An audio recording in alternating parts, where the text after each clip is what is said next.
Rồi đó ni lá vốn lại chứ hết à bắt sáng thả thăng lúa à làm chuyện ta hết à bắt sáng thả tiền mua rồi giải chứ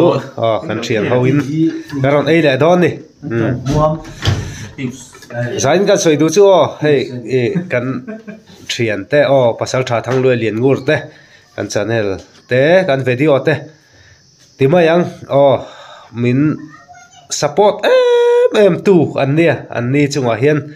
lom thu còn soi tắc mấy mấy vấn đi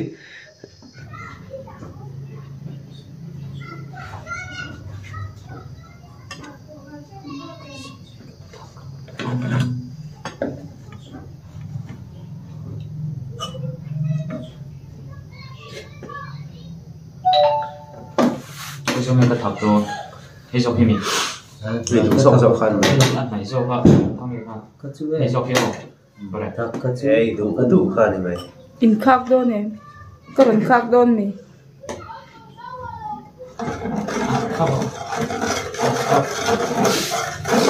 khắc tâm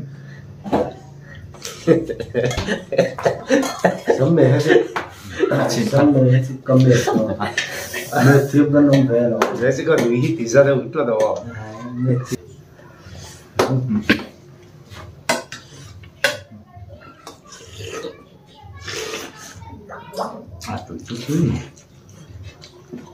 tôi ra rồi mẹ phải chịu tôi vậy cắt sợ mình mấy cái đũa mà rồi chịu những gì sống nó kia nhiều hít asal nó chịu nó trồng vuông ở gì đấy chứ cái gì cũng dễ thôi nó trồng vuông mình không để là điều nó còn mình ăn ngã tổ lên mình ăn trồng búa gì lên đó anh mình phục xây thì một hạt puti kia cái chuột đi tên lục bà nhớ hàm ven này giờ nên ai muốn là sponsor tu hi anh sẽ đầu đuông á đầu ninh lẩu là kèm mình là sponsor tu hi Pimaremi Republic Veng te chung của anh lia chung à kan lom khóc mấy hay kan mil pui tak mấy là rong chiết mình là sponsor à anh chung à kan lom tak mấy mấy wa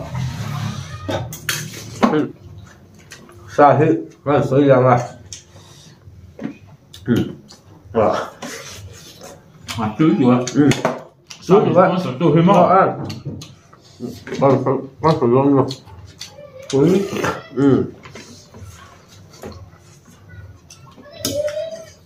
chú na có gia đình cần sa mình sponsor tu hi puti ke ale thì bây giờ pima chuan ni ta chung kwa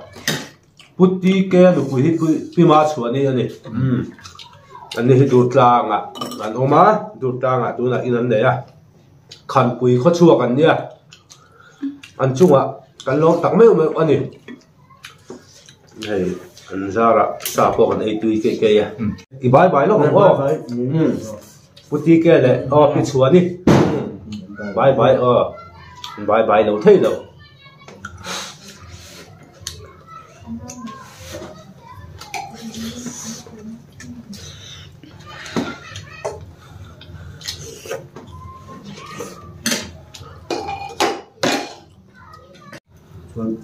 Vậy là chủ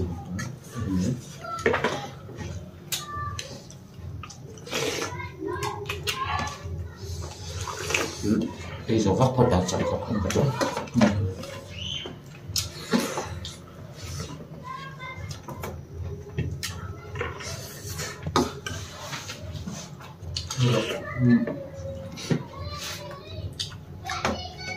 sao là gì rất quan là tổ cũng rất quan là tổ cũng member sum sum cứ đồ chú bye bye gì ngoài này là rất quan là tổ cũng có sống tới rất quan là tổ cho nên là tu tới giống giống khác anh muốn biết cho anh sẽ xem là con mấy thầy mà rồi chú đấy là mà chú sponsor mà từ từ chỉ cần hàng tỷ đồng thế lo mà rồi chịu mình làm thì sáng sáng tự chịu thì mình lo cái tiền mình là chịu vàng in dấu pan hạt thọ group mình in group à có là ông thầy tất cả group mình in bài bài mình dấu pan hạt thọ thằng này ngon rồi lên dấu pan hạt thọ group mình in lên thấp thấp nè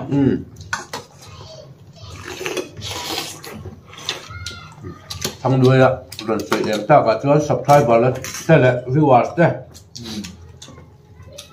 cắn lốm tắc mấy mươi con nhỉ cắn trở đây đây thì nó cho lại tụ thắng là cái đòn hình sặc tụ đây lốm mồm cái tuyệt vời khó bao mò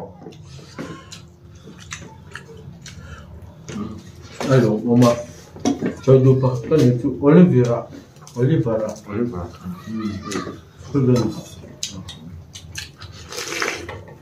Oliveran Zol Achelia mấy đâu đâu pa nó sọc group bạc mò Olivera hian đâu pa nó sọc group lệ thì mà niệm mà thì pathian phút sang sống sang tên mình làm thôi chỉ ní thì nó ol lâu này thì mình pathian hian mà số mà tất cả hụt xe gần đó chung kia là mà chuan thì mà mình nhận được là thôi hian thì bài bài về chút cần phun cả xia ôi và hi abik takin pathian thu hi zin tin mình làm thôn cả sợi được hàng chút tiền thô chuan ban stay ta số là nhiều tiền mình Oliver hi abik takin bài bài cái kan vai Oliver mình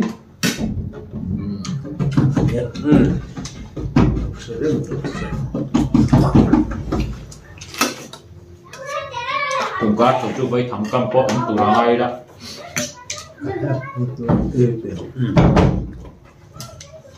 ông thằng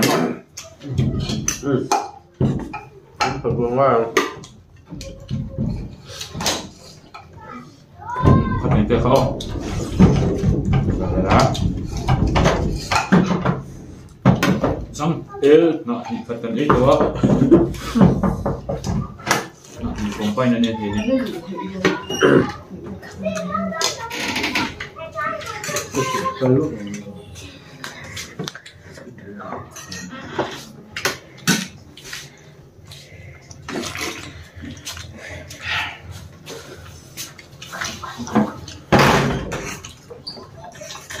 rút qua là tự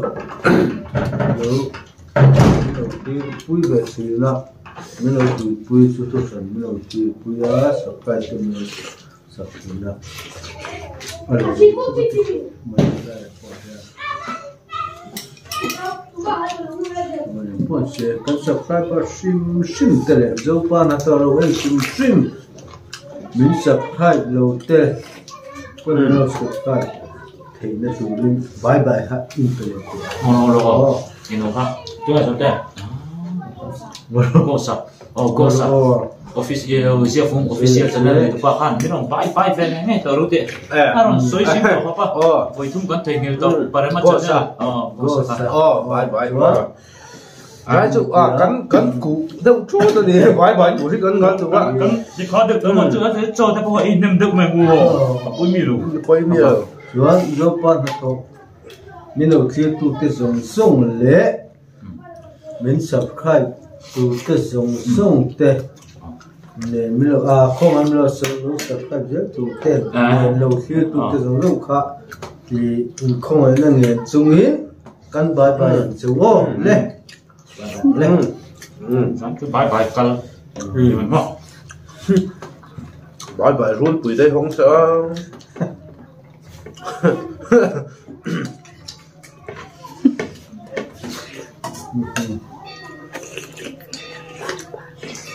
đá đi thầy đâu đá gì đi thầy đâu đó rồi thật lại riêng là bên đó mình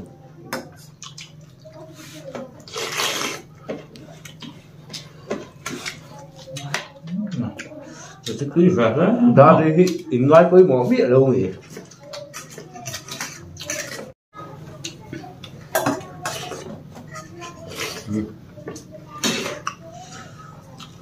thằng luyện mặt chạy đòn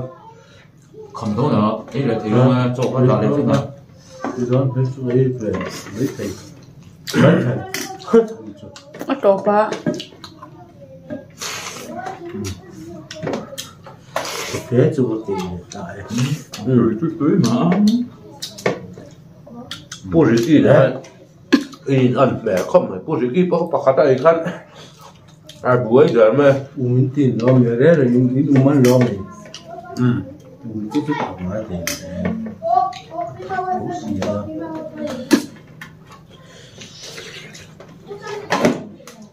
đúng không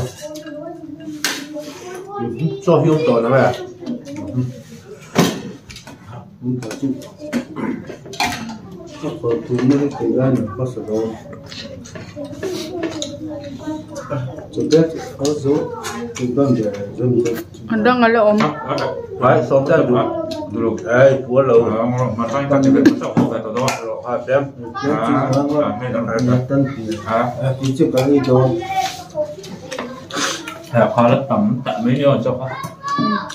Anh đang ở lộn. đóng cổ đóng cổ thằng thằng nó chạy túi đủ hết mấy đi mà ra biết đây xuống vào trung hòa hiện cần hoàn rồi em thì thằng thằng mắt đó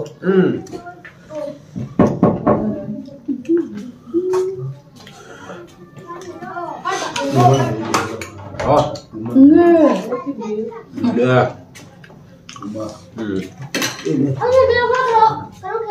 mặt tròn đấy chú tháo cái lỗ uống mấy gì lâu nhỉ cũng là và như thằng mình phải tiền không mình tự chịu chuyện này mà sao phải không thắt đến mấy mà chắc không bốn mấy cái không đủ đấy nè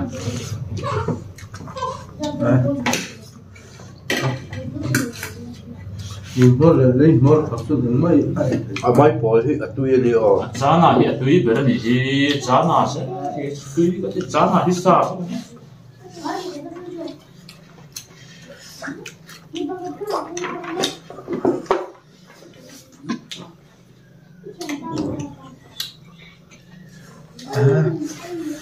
mà chắc hết chút lâu chung lâu mò quật phải ra mà tôi chắc thằng tôi về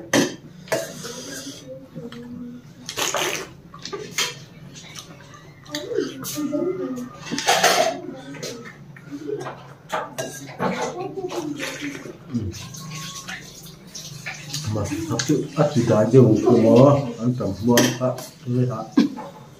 để tiêu gì hả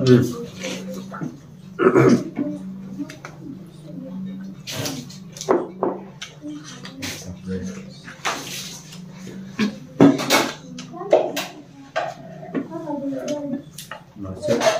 có khám đô này cái dùng một chiếc cái sẽ có khám đô chân thế là không dùng chỉ chung nó mà sẽ có ý dùng về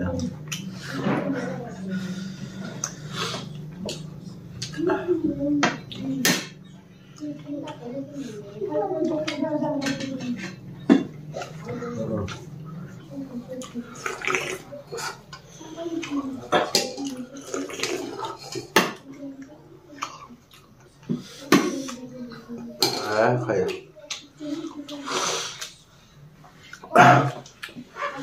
cà pua đó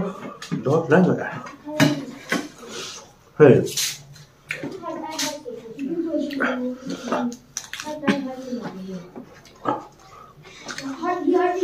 cái thằng đó này chú hay này cái đó đấy ở đó được ngon chú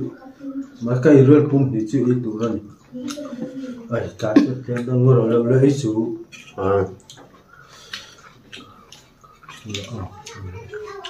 này nè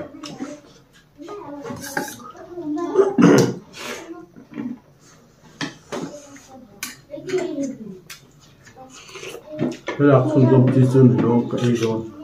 tôi đủ nhiều mà nhiều quá rồi đó nó chắc cái đó này mà chắc cái đó nó dấu qua là tố chân nè comment trên Không ngầm về gì tổ tiên nó suy trí nào không ngầm về rồi. Đấy thế rồi.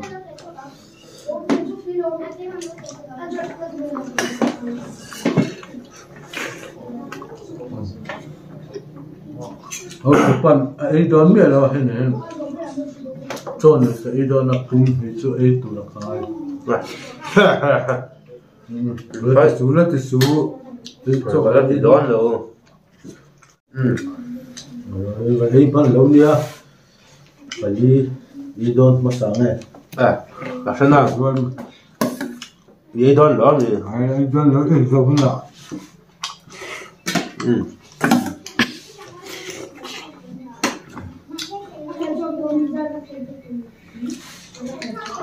Ý đó là cái ý luôn sao hả? Cái luôn đó.